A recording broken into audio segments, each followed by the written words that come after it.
So, ayan guys, magsasaing naman ako ng malagkit na ginataan na may mangga. Ayan.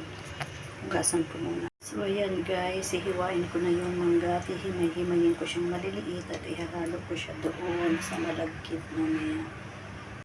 So, ayan guys, isimix ko na yung gata.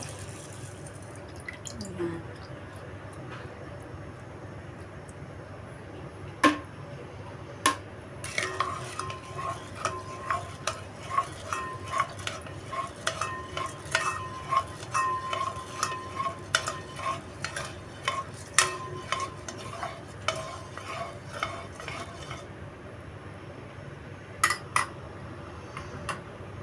Tapos ilalagay ko dyan yung mangga. So, ayan na guys, yung aking ginataang malagkit na may mangga. Pakukuluan ko na siya.